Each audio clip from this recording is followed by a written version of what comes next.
Hey, it's Mason, and I'm going to walk you through a playthrough of Politics versus Science. First thing, just a really simple setup. Reveal cards until each player is given a social sin card. Here, Science Without Humanity allows my opponent to draw an extra card and discard an extra card, so she can really churn through the deck very quickly, have access to a lot more cards over the course of the game, if she's playing off the top of the deck. Mine is Politics Without Principle, which is authority. Instead of drawing, you may have an opponent reveal half the cards in their hand, rounded down, take one. So I can go after cards in their hand, try to disrupt what she's doing in this case. So then you just shuffle up, and in this case, it's a game of Rummy 500, two players, so we each get 10 cards. And one thing to note is that both of the social sin cards, these are out of the game. They're not in play, so those cards are not in the deck anymore, so we don't have access to them. That king in the discard pile, it may not be as attractive to go after just because one king is missing from the deck, and you're not going to have as many options.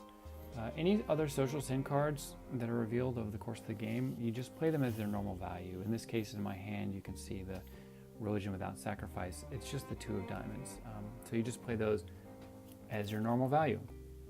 So we get started, and she uses this every single turn. Every turn she's drawing an extra card.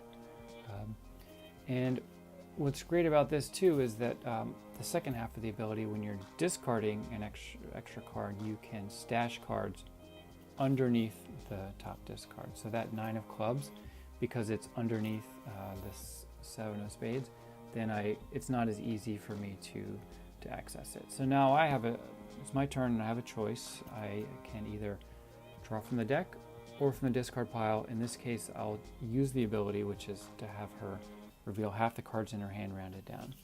It's much more powerful at the beginning of the game because she has a lot more cards in her hand here. She has 10, so she's going to reveal 5, and then I have a choice of what to take. It's interesting when you're playing against Politics Without Principle because you want to hide things from your opponent. At a certain point, you can't hide everything, and so you have to kind of play a little game where you show them some cards and hope that they don't take the ones that you really need.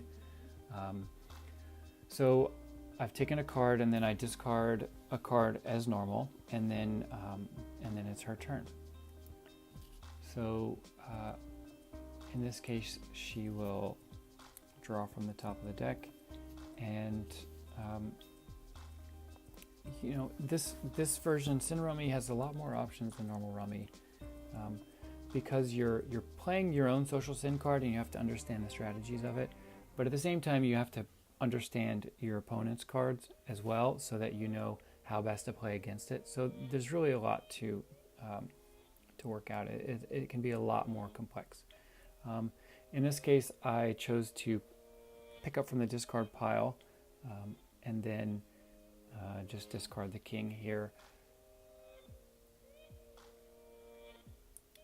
And she also forgoes drawing an extra card and just takes from the discard pile because she sees what she wants to make a meld.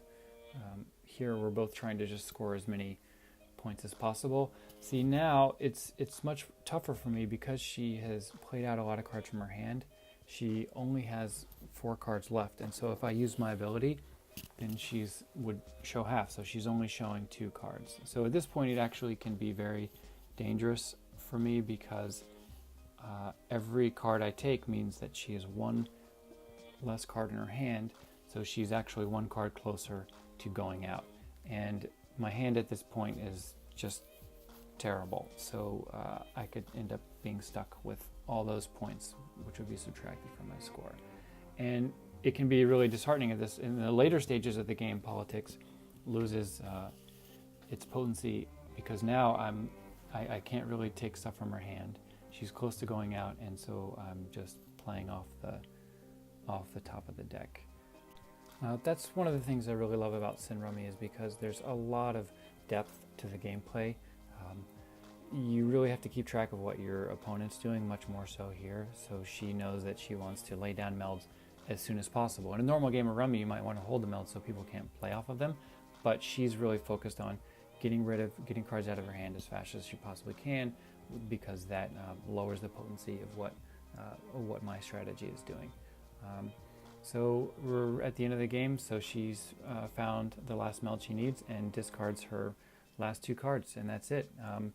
Even though I was taking cards out of her hand, I'm stuck with a handful of points and end up losing this game by a lot. What's funny is that this game ended up playing out a little bit like in the real world when a commercial laboratory can just churn through scientific breakthroughs and the government really struggles to keep up and regulate the industry.